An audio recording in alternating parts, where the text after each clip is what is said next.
Hola a todos, bienvenidos al primer capítulo del podcast Ponle el nombre que quieran. Me encuentro hoy con Luisa Fernanda, licenciada en Lengua y Literatura con enfoque en hermenéutica bíblica. ¿Qué tal, Luisa?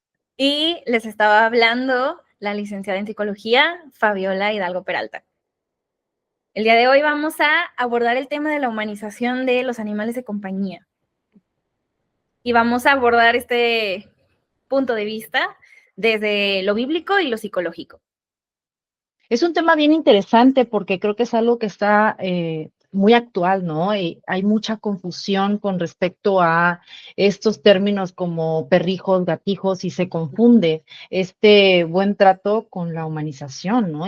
Pero ¿de dónde crees que viene esto? Desde el sentido bíblico, o sea, ¿de dónde nace?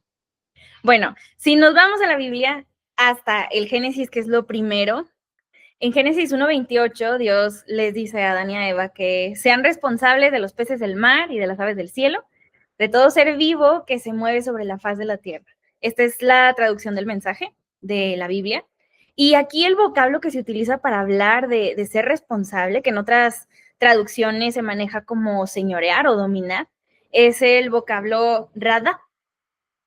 Y este vocablo aborda lo que es el ser responsable de algo. Sin embargo, las traducciones, y que son muchas, que se le han dado a lo largo del tiempo, tienen connotaciones diferentes en nuestra cultura actual. Es que creo que aquí el tema es eso, ¿no? La interpretación es el principal error de los seres humanos o de los animales humanos en este caso. Y creo que es uno de los problemas más grandes en general, cuando interpretamos de manera incorrecta algo que su propósito era indicarnos algo diferente. Exacto. Y Y realmente esta precisamente, cuestión, ¿tú cómo ves en este punto? O sea, esta interpretación, ¿cómo cambia esta sola palabra? ¿Cómo cambia? bueno, lo que está pasando en este versículo es que cuando se dice que hay que ser responsables y usar el radá, se está hablando de que como humanos tenemos una responsabilidad moral hacia otros elementos de la creación, ¿no? Entonces, a todos los elementos de la naturaleza, los animales, las plantas, eh, como humanos tenemos la responsabilidad de cuidar, una responsabilidad moral hacia estos elementos. Y esto Se habla de significa, cuidar, ¿no? de cuidar. Y eso significa que tenemos que considerarlos, ¿no? O sea, la vida no existe únicamente para nuestro placer. Y por eso tenemos que tener en cuenta que debemos considerar todo el resto de los elementos de la naturaleza. Ok, eso es muy Precisamente interesante. Singer habla de eso, ¿no? En Liberación Animal. Sí, de hecho, en Liberación Animal, él aclara esta parte de que una de las características para tomar en cuenta el trato en cierto punto igualitario es la sintiencia, ¿Mm? pero se interpreta que el buen trato, o sea, no es, o sea, la igual consideración no es un trato igualitario. O sea, no voy a tratar igual a mi mascota, aunque la ame mucho, que a un hijo. Y esto creo que puede generar mucha controversia, porque Sí, incluso hasta hay términos para esto, ¿no? Los perrijos, los gatijos, pero puedo tratarlo bien porque tengo que considerar su sentir. Pero claro. muchas veces este sentir se pierde en nuestras necesidades, como lo que tú decías, y va desde la interpretación de esta cuestión bíblica, Ujú, donde interpretamos que es dominación y no es dominación, es responsabilidad. Entonces, exactamente. pienso que es mi gatijo, que es mi perrijo y que está a mi disposición. ¿Por qué? Porque pues yo proveo de él, cuando en Ujú, realidad él tiene un sentir que no exacto. es precisamente ligado a mi placer. Y es Ujú. ahí donde creo que empieza la controversia, ¿no? Sí, y luego cada ser vivo tiene distintas necesidades, ¿no?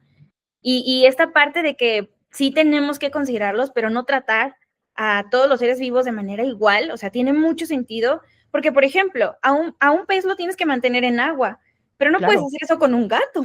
no. Y no porque yo ame a ese pez, lo voy a tener tal vez, no sé, en mi habitación sin agua, porque siento que eso es un buen trato cuando él tiene necesidades intrínsecas que debo considerar. Ujú. Y eso es ¿Sí? exactamente el caso de que se da con la humanización de los animales, ¿no? Es el quiero tratarlo como si fuera de mi especie. Y entonces estoy buscando acoplar las cosas que mi especie hace a la suya. Claro, y lo vemos en ejemplos tan básicos como en las plazas comerciales, ¿no? A mí me hizo mucho ruido en alguna ocasión que fui y vi carriolas y imaginé esta como calca o esta pintura en mi mente de las personas llevando a sus perrijos o perritos en carriolas y llevando a sus niños con correos. O sea, es algo muy fuerte, ¿no? De ver, o sea, y es que a final de cuentas ahí se pierde en esa parte del buen trato a querer tratarlos como algo que no son. Sí Exactamente. tenemos que respetarlos, eso es claro. ¿Por qué? Porque sienten y la sintiencia precisamente es un factor para el determinar este buen trato, pero no es lo mismo buen trato que un trato igualitario. Y muchas veces las cosas hechas con buenas intenciones acaban siendo dañinas. Entonces, Ujú. pero bueno, ¿cómo humanizar a mi gato o a mi perro puede ser algo peligroso?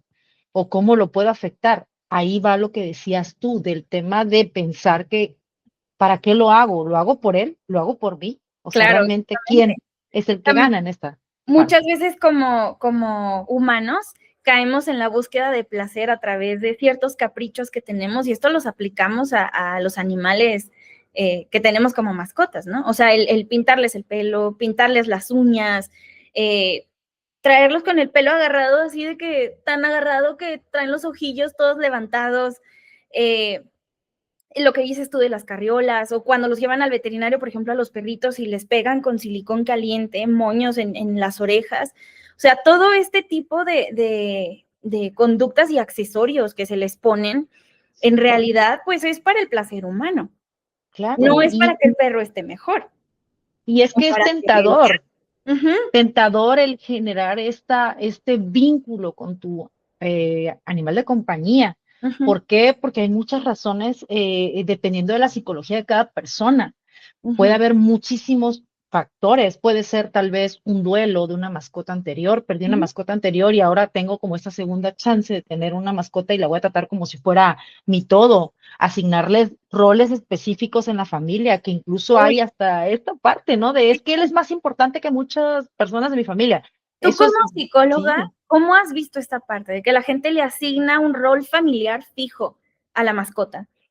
es bien complejo porque ahí ya hay un sesgo muy grande, porque en este querer asignarle un rol fijo también creo que se pierde de vista lo que realmente es. ¿Cómo? O sea, de alguna forma tratando de negar las conductas naturales de la mascota. Ujú, En alguna ocasión yo vi donde las personas que tienen gatos los entrenan para hacer la taza, en el water, como se le diga.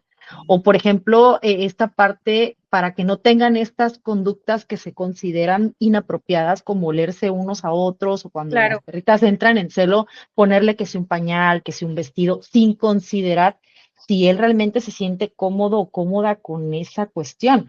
Pero eso va conmigo.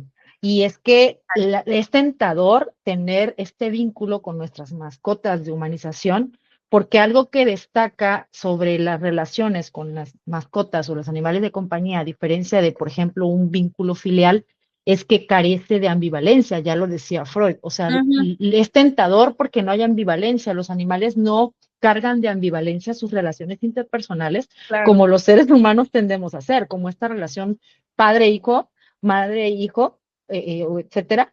Hay este amor-odio, ¿no? Sobre todo en la adolescencia, esta ujú, ambivalencia es sumamente marcada, donde tu hijo te ama, pero ella es que te odia. Entonces, en los animales de compañía no existe esa ambivalencia, o por lo claro. menos no es tan notoria. Y es como me ama incondicionalmente, ¿no? Sobre todo con los perritos lo vemos, y eso es lo que hace que sea tan tentador tratarlo así.